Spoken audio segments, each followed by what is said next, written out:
ബഹുമാനപ്പെട്ട അധ്യാപകരെ, എൻ്റെ പ്രിയ കൂട്ടുകാരെ, വായനയുടെ ലോകം എന്ന വിഷയത്തെക്കുറിച്ച് ഒരു ചെറിയ പ്രസംഗം നടത്താനാണ് ഞാൻ ഉദ്ദേശിക്കുന്നത്. വായിച്ചു വളരുക, ചിന്തിച്ച് വിവേകം നേടുക എന്ന ആശയം കേരളത്തിൽ പ്രചരിപ്പിച്ച സാംസ്കാരിക നേതാവായിരുന്നു PN പണിക്കർ. മലയാളിയെ അക്ഷരത്തിന്റെയും വായനയുടെയും ലോകത്തേക്ക് കൈപ്പിടിച്ചുയർത്തുകയും അത് ലക്ഷ്യമാക്കി കേരള ഗ്രന്ഥശാല പ്രസ്ഥാനത്തിന് അടിത്തറയിട്ട അദ്ദേഹത്തിന്റെ ചരമദിനമായാണ് ജൂൺ 19 വായനാ ദിനം ആചരിക്കുന്നത്. അതുമാത്രമല്ല, വിദ്യാഭ്യാസ വകുപ്പ് ജൂൺ 19 മുതൽ ജൂൺ 25 വരെ വായനാ വാരമായി ആചരിച്ചു വരുന്നു. ശരീരത്തിന് വ്യായാമം പോലെ മനസ്സിന് ആരോഗ്യം നൽകുന്ന ഒന്നാണ് വായന. വായനയുടെയും പഠനത്തിന്റെയും പ്രാധാന്യം എത്രയാണെന്ന് പ്രത്യേകിച്ച് പറയേണ്ട കാര്യമില്ലല്ലോ. നമ്മൾ പോലും സ്കൂളിലേക്ക് വരുന്നത് വായിക്കാനും പഠിക്കാനും വളരുവാനും വികസിക്കുവാനും വേണ്ടിയാണ്. നല്ല വായന നമുക്ക് നല്ല അനുഭവം നൽകും. അവ ചിന്തകളെ പ്രകാശിപ്പിക്കുന്നു. വായനയിലൂടെ പുതിയ അറിവും അക്ഷരജ്ഞാനവും ലഭിക്കുന്നു. ദയ, കരുണ, സഹിഷ്ണുത പോലെയുള്ള മാനുഷിക ഗുണങ്ങൾ വളർത്താൻ വായന കാരണമാകുന്നു. പഠന കാര്യങ്ങളിലും ജോലികളിലും ഏകാഗ്രത ലഭിക്കാൻ വായനയിലൂടെ കഴിയുന്നു. 1909 ആലപ്പുഴ ജില്ലയിലെ നീലംപേരൂരിലാണ് PN പണിക്കർ ജനിച്ചത്. ഒരു സാധാരണ LP സ്കൂൾ അധ്യാപകനായിരുന്ന അദ്ദേഹം വായനയ്ക്ക് വളരെയധികം പ്രാധാന്യം നൽകിയ വ്യക്തിയായിരുന്നു.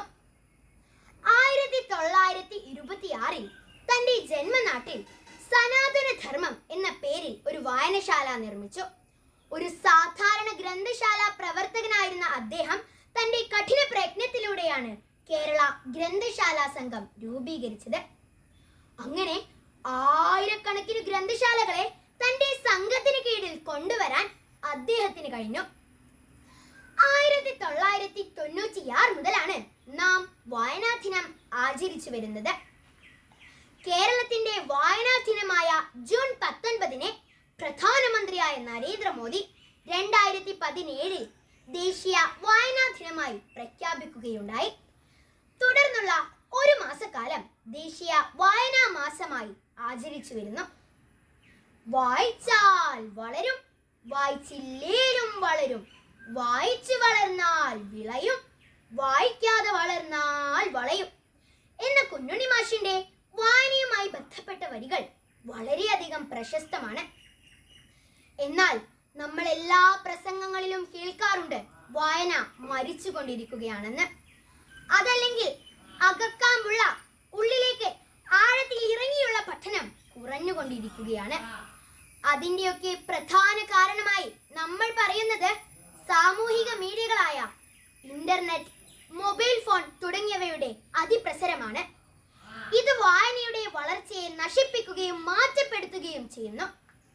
അതായത് ഇൻസ്റ്റഗ്രാം, ട്വിറ്റർ, ഫേസ്ബുക്ക്, യൂട്യൂബ് തുടങ്ങിയ അറിവുകൾ ലഭിക്കുന്ന ഒരുപാട് ഇന്റർനെറ്റ് മേഖലകൾ നമുക്ക് മുന്നിൽ ലഭ്യമാണ്.